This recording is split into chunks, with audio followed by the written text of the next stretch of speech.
Toyota is investing $1.3 billion to revamp its factory in Georgetown, Kentucky. The Japanese automaker said Monday that while no new factory jobs are being added, the investment will cover the existing 8,200 jobs at Toyota's largest plant, according to the Associated Press. Farmers just shut down the food supply. No warning, no negotiations. Just silence. Across North America, combines are idle, shipments frozen, and fields abandoned. This wasn't caused by weather or war. It was triggered from within. And here's what no one's saying out loud. This strike wasn't spontaneous. It was planned, precise, and aimed straight at a billion-dollar company that thought farmers wouldn't fight back. Now, grocery prices are spiking, and nobody in power has a plan. Who forced the farmers to walk away? How did a single company push them to the edge? And what happens when the system they feed no longer feeds you? The bow that broke America. It started with a bow, not a pink slip. A gesture of politeness, discipline, and cultural grace. 3 Toyota executives stood in dark suits, solemnly bowing before cameras in front of their company's logo. That 3-second gesture was enough to break 4 decades of trust, uproot tens of thousands of families, and send shockwaves across an entire economy. While America celebrated a quiet Memorial Day weekend, Toyota quietly pulled the plug on one of the most successful foreign manufacturing partnerships in modern history. There were no protest banners, no last-minute press conferences, and no warning sirens. Just a simple bow, and then silence. For the communities that had built their livelihoods around Toyota, that moment wasn't symbolic, it was surgical. The respectful tone of the departure masked the devastation behind it. In corporate terms, it was called a strategic realignment. In human terms, it was abandonment. 40 years of shared progress ended with a carefully worded press release and a display of etiquette that felt more like a ritual than a resignation. No one expected Toyota to leave. Not like this. Not without a fight. Not after all the promises. But that bow said it all. Dignity for them. Disaster for everyone else. What made it worse was the absence of anger. Toyota didn't blame American regulations. They didn't complain about labor disputes or energy costs. Their departure was presented as inevitable, respectful, necessary. Yet beneath that presentation was something far more unsettling. A message that America, despite its workforce, its infrastructure, and its loyalty, was no longer worth the investment. The bow wasn't an apology. It was a conclusion. To understand the weight of that bow, you have to understand what Toyota meant to this country. Little Japan in Kentucky. They didn't just build cars. They built a new kind of town. In the late 1980s, Georgetown, Kentucky was a quiet, working-class community with little more than tobacco farms and modest homes. That changed in 1988 when Toyota broke ground on its first major American manufacturing facility. It wasn't just an economic deal, it was a cultural invitation. Toyota didn't come to extract value, they came to integrate, and Georgetown accepted with open arms. Japanese executives moved into the neighborhood. They brought their customs, their discipline, and their values. Main Street blossomed with Japanese restaurants, tea ceremony centers, and martial arts studios. Public schools introduced Japanese language programs. Cultural festivals celebrated the cherry blossom every spring. Sister city relationships were forged between Georgetown and towns across Japan. The entire community began reshaping itself, not just for economic opportunity, but to reflect a deep partnership. For the American workers, this wasn't just another job, it was a new way of life. They studied Kaizen, Toyota's philosophy of continuous improvement. They embraced omotenashi, a principle of hospitality and mutual respect. Management didn't just hand out orders, they invested in people. Workers were trained, empowered, and told they were part of a family. And over the decades, that promise appeared to hold true. Toyota wasn't like the others. It was steady, it was generous, it was different. Georgetown became known as Little Japan, not in name only, but in identity. The economic benefits were massive. Yes, thousands of jobs, a revitalized local economy, and a booming housing market. But the cultural footprint ran deeper. Georgetown wasn't just proud to host Toyota. It had become Toyota's American home. That's why the betrayal cut so deep. The people of Georgetown didn't think they were disposable. They thought they were indispensable. But while Georgetown embraced Toyota, something colder was happening thousands of miles away. Want more shocking insights like this? Hit subscribe and stay updated. This isn't over, and you need to know what's next. The silent calculations. In in Tokyo, loyalty is measured by spreadsheets. Inside Toyota's headquarters, a different narrative was unfolding, one of rising costs, growing tensions, and global uncertainty. The American experiment that had once seemed so promising was becoming financially unsustainable. Since the year 2020, labor costs in the United States had climbed by over 40%. Energy prices fluctuated unpredictably. American workers, despite decades of training, had begun pushing back against the very discipline that once set Toyota apart. Internal memos painted a stark picture. Managers in Kentucky were struggling to enforce flexibility standards. Safety complaints had increased. Productivity gains were slowing. Executives in Tokyo noted that American workers had adopted the language of Toyota's philosophy, but not its sacrifices. One internal note summed it up bluntly. They embrace our values when it benefits them, but reject our expectations when it doesn't. At the same time, competitors in China and Mexico were slashing production costs. The same Toyota model made in the United States cost an average of $2,300 more to produce than one assembled abroad. Multiply that by 4 million units annually, and Toyota was staring at nearly $10 billion in excess costs just for choosing to build in America. And then there was the innovation gap. Once a hub of advancement, Toyota's U.S. plants had become stale. R&D breakthroughs were now happening in Japan and China. American facilities were simply assembling, not innovating. The math was brutal. The decision, however, was quiet. Executives didn't panic. They prepared. They coordinated. They waited for the moment when the exit could be executed cleanly, respectfully,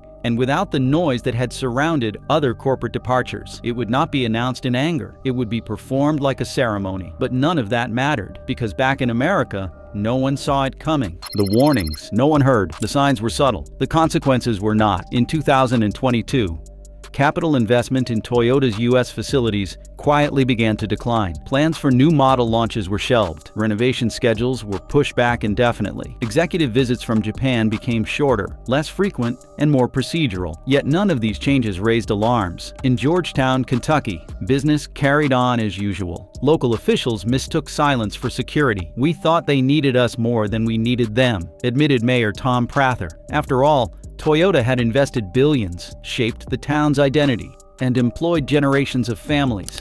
Why would they leave now? Workers assumed their productivity protected them. Community leaders believed their loyalty guaranteed continuity. And the media? They barely looked at Toyota at all, focusing instead on the labor disputes plaguing Ford and General Motors. When a final American delegation visited Tokyo to address growing concerns, they were greeted with deference and courtesy. Officials offered tax incentives, deregulation packages, and even subsidies. The Japanese executives bowed politely, took the proposals, and promised to consider them. But the truth, the decision had already been made. That meeting was theater, staged politeness meant to protect corporate dignity while preparing for national disruption. No one in the delegation realized they were watching the curtain fall. There would be no dramatic protest, no boardroom fight, no televised meltdown. Just one final act of politeness to hide what was about to unfold. The announcement would be clinical, precise, devastating, and the damage was deeply human. Badge scan red. She scanned her badge, and it turned red. For Linda Martinez, a quality control supervisor who had walked through the same plant doors for over 23 years, the message was clear. Her time at Toyota was over. No warning, no final meeting, no goodbye from management. Just a beep and a security guard apologizing through clenched teeth. Linda was not alone. Across multiple states, workers arrived to start their shifts only to discover their careers had ended while they slept. Some found out via automated emails. Others were met with locked doors. Most stood in stunned silence, still wearing uniforms, lunch packed, unsure where to go or what to feel. The reactions were not dramatic. They were raw. Some wept quietly. Others just stared, unable to speak. People who had built their identities around Toyota, who trained, improved, sacrificed, were now untethered. There were no farewell speeches, no thank you notes, no severance announcements, just absence. It was as if their years of service had been deleted in a single keystroke. For a company that had once preached the importance of people, the silence cut deeper than any words could. Linda, like many others, called her supervisor. The line rang once and disconnected. There was no number to call, no explanation coming. just the realization that everything they believed in was now gone. And for those who never joined a union, the shock quickly turned into regret. No union, no shield? They trusted tradition. Now they're standing in line. For decades, Toyota's American workforce had rejected unionization. They believed in the company's promise of respect, advancement, and mutual loyalty. Unlike their counterparts at Ford or General Motors, Toyota workers viewed union organizers as unnecessary. Why fight the hand that had treated them so well? That philosophy held until the pink slips came with no warning and no protection. Without a union, there were no severance negotiations, no appeals, no emergency funds, just government unemployment lines and legal gray areas. Patricia Williams had painted bumpers in the Kentucky plant for over 18 years. She remembered union organizers visiting the parking lot 10 years ago and being turned away. "We thought we were different," she admitted, protected by a better kind of company. But when the layoff came, Patricia learned the hard way that tradition does not sign checks. Without collective bargaining agreements, many Toyota workers faced confusing benefit denials, insurance lapses, and frozen retirement contributions. The human resources lines were jammed. Emails bounced. There was no mechanism to fight back, not even a formal grievance process. And as workers gathered in cafeterias, gymnasiums, and parking lots to figure out what to do next, one phrase echoed louder than any other: "Maybe we should have listened." The workers were reeling, but Washington was already preparing to retaliate. The political inferno, governors in Kentucky, Indiana, Texas, and Alabama, states with major Toyota operations, called emergency meetings. Congressional leaders on both sides of the aisle demanded action. Within 48 hours, senators requested Toyota executives appear before Congress. Hearings were scheduled. Questions mounted. Was there advance warning? Were U.S. laws violated? What role did trade policy play? But Toyota's leadership, safely in Japan, declined to participate in American political theater. The refusal deepened the outrage. Diplomatically, tensions simmered. Japan's ambassador to the United States was summoned to the State Department. The meeting was private but serious. American officials wanted answers. How could such a key ally allow one of its largest companies to exit without consultation? While the news cycle chased political blame, deeper wounds were forming. Toyota's departure was no longer just a corporate event. It was an international incident, one that would reshape trade policy, manufacturing strategy, and public trust. And while the politicians scrambled, Toyota's economic impact detonated. Supply chains smashed. When Toyota left, it didn't just take jobs, it took gravity. Entire supply networks that had orbited Toyota's manufacturing presence suddenly lost their anchor. Within 72 hours of the announcement, the automotive sector began unraveling in slow motion, but with irreversible consequences. Denso Corporation, Toyota's largest Tier 1 supplier, was the first to feel the blow. Its American facilities, built specifically to serve Toyota's just-in-time production model, were instantly overexposed. Nearly 87% of its annual revenue came from Toyota contracts, with those contracts terminated under 60-day notice clauses. Denso was left with massive infrastructure and workforce commitments, and no buyer for its output. Tower International, a major structural component supplier, faced an even bleaker scenario. Over 90% of its revenue was tied to Toyota. With no diversified client base and no buffer against contract collapse, Tower's liquidity crisis became existential overnight. Its payment terms, typically 45 days, meant suppliers were still producing inventory for a client that had effectively vanished. Emergency board meetings stretched late into the night, exploring bankruptcy filings, fire sale restructuring, or Hail Mary outreach to Ford and General Motors. No offer came. American Axle, Lear Corporation, and Magna International all entered emergency audits to assess their exposure. The deeper they dug, the worse it got. While Toyota itself was leaving quietly, the wreckage it left behind was explosive. Multi-tier supplier dependencies meant that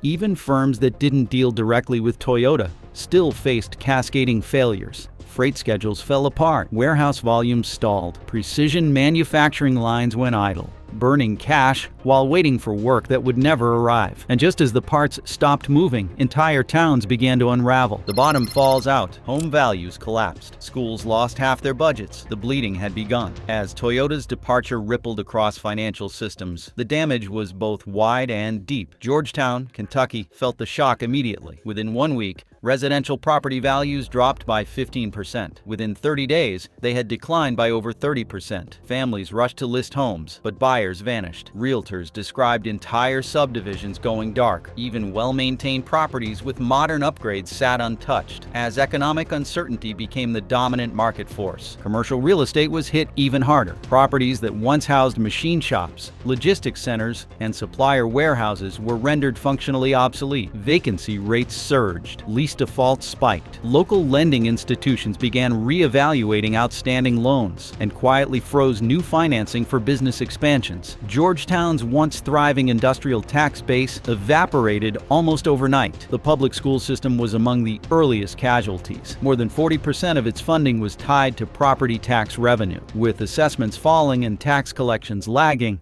budget cuts came swiftly. Advanced placement programs were slashed. Arts, music, and extracurricular budgets were gutted. Teacher layoffs followed, with newer educators let go first and seasoned staff forced into early retirement packages. Scott County Hospital, the region's primary health facility, began issuing layoff warnings. Patient volumes had dropped nearly 20% in the first 6 weeks as laid-off workers lost employer-provided insurance. Revenue projections for the following fiscal year showed a deficit of $12 million. Planned expansions were canceled. Oncology and orthopedic departments were scaled back. The hospital, like the town, was shrinking. But for some towns, the collapse wasn't just financial, it was spiritual. The death of Little Japan. You can't host a cherry blossom festival when no one remembers why it mattered. Georgetown, Kentucky, had not simply adapted to Toyota's presence. It had reinvented itself around it. Japanese language programs were part of the public school curriculum. Local restaurants offered authentic ramen and sushi that rivaled Tokyo's suburbs. Cultural exchange programs sent students to Japan and brought Japanese instructors to Kentucky. Georgetown was not just a Toyota town. It was Little Japan. But with Toyota's exit, the cultural scaffolding began to collapse. The city council quietly announced that the sister city relationship with Toyota City, Japan, would be suspended. The community center's Japanese language immersion program, which had operated continuously for more than 25 years, was discontinued due to funding constraints and lack of institutional support. Japanese calligraphy classes, ikebana workshops, and martial arts exhibitions, all canceled in the span of 2 months. The Cherry Blossom Festival, once a regional attraction drawing thousands each spring, was officially postponed indefinitely. Organizers cited logistical complications, but residents knew the truth. The festival had no heart without Toyota. Cultural identity, once proudly displayed on banners lining Main Street, was now a hollow remnant of a partnership gone silent. Sakura Restaurant, which had served Toyota executives and local families alike for more than 3 decades, closed its doors. Owner Kenji Yamamoto offered no press statement, only a handwritten note taped to the door. "Thank you for your kindness. This was our honor." The sign remained as the lights went out, and every other foreign automaker watching this had the same reaction: fear. Boardroom contagion.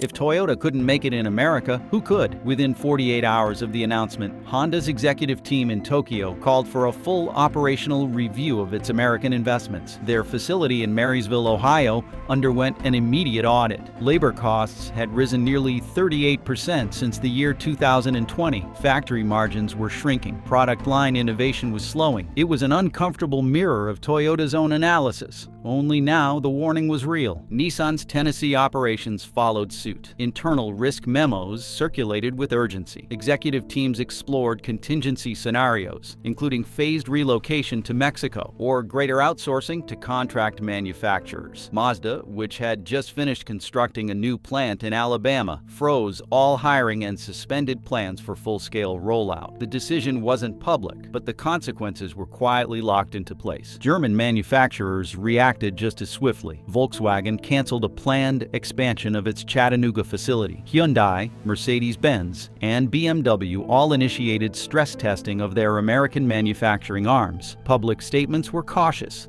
emphasizing their continued commitment to American production. But internally, cost-saving alternatives were being modeled with grim seriousness. The message spreading through every foreign boardroom was clear: America's value proposition was collapsing. Regulatory burdens, unpredictable labor dynamics, and shifting consumer preferences made long-term investment riskier than it had been in decades. Toyota's retreat wasn't seen as an anomaly. It was read as the beginning of a trend. And while corporate leaders panicked, America's factories were already empty. The ghost factory age, it's still there, the factory. Just no one goes in anymore. The gates remain locked, the windows dark, and the once busy loading bays sit in complete silence. The parking lot, which held thousands of workers' vehicles just months ago, is now patrolled by private security and overgrown with weeds pushing through the asphalt. This is not an isolated site. Across multiple states, entire industrial complexes built to Toyota's exacting standards now stand abandoned, their precision-calibrated machinery sealed inside like artifacts of a lost civilization. These are not simply shuttered buildings. They are monuments to what economists now call manufacturing deserts, regions with the infrastructure, tools, and workforce necessary to produce at scale, but no company willing to invest in them. These deserts are spreading. Towns that once thrived on high-efficiency automotive assembly lines now resemble empty industrial parks from the Rust Belt era. Georgetown, Kentucky, Huntsville, Alabama, Jackson, Mississippi, each name once synonymous with international progress, now whispered with uncertainty and regret. Every factory was built with purpose. These were not speculative projects or temporary installations. They were precision-tuned environments designed around Toyota's lean manufacturing philosophy. The equipment inside cannot be repurposed for just any production line. The software, the robotics, the spatial layouts, everything was tailored to Toyota's exact needs. Now that specialization has become a liability. No other automaker wants to inherit the ghost of another company's manufacturing ethos. And as the building sat empty,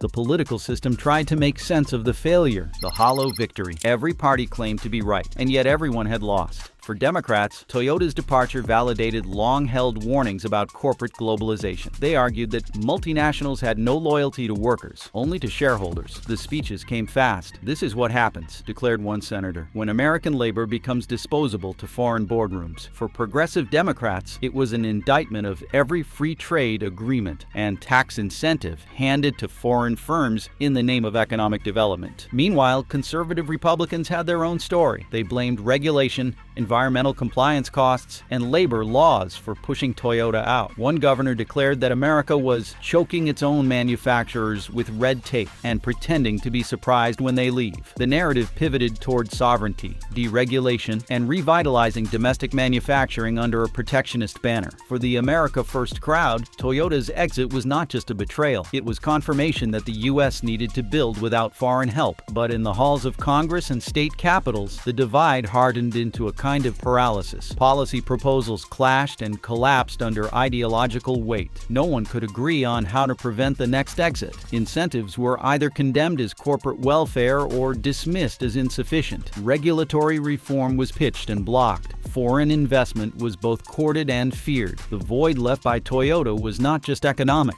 it was legislative. There was no clear villain to punish, no fix to offer, no consensus on what should come next. But behind every failed policy was a worker who never got a second chance. A generation erased. They were trained for precision. Now they bag groceries. Workers who had spent decades mastering just-in-time logistics, robotic assembly protocols, and lean production methods found themselves lost in a world that no longer valued their skills. Some took early retirement, others scrambled to find work in service industries, and many simply fell out of the labor force altogether. Their resumes, once prized by global manufacturers, now marked them as obsolete. Local training programs designed around Toyota's processes had no other corporate audience. This was more than just unemployment. It was the erasure of a generation of industrial expertise, from torque calibration to quality control metrics. These workers embodied the height of America's integration with global production standards. Now, all of it was dust in idle factories. Trade schools shuttered advanced manufacturing programs. Community colleges rebranded their robotics labs into general technology centers. The high schools that once promised pathways into a Toyota career began steering students toward hospitality and healthcare. Worse still was the psychological fallout. These were not just jobs, they were identities. Generational pride had formed around Toyota's values. Kaizen, respect for people,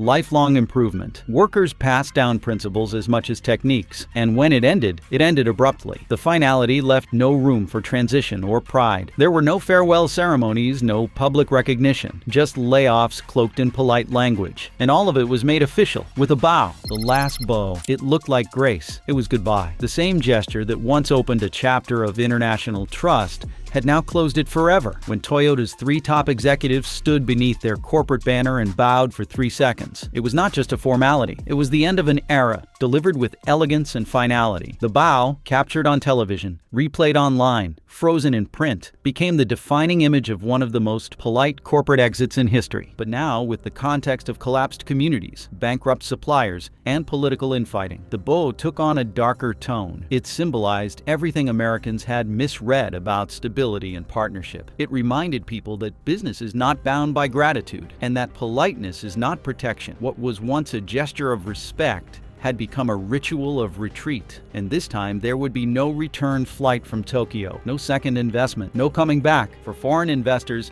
the message was clear. American communities, no matter how loyal, no matter how integrated, can be exited respectfully, but irreversibly. For American workers, the lesson was crueler, that even the most secure-seeming employers could vanish, not in protest, not in anger, but in silence. The bow was both thanks and farewell. It carried no promises, only closure. Toyota's exit wasn't just a corporate decision, it's a wake-up call. If you found this story eye-opening, make sure to hit that subscribe button. Join us for more in-depth reports that show the hidden truths behind industry shifts and how they'll affect you. Don't miss out. Subscribe now.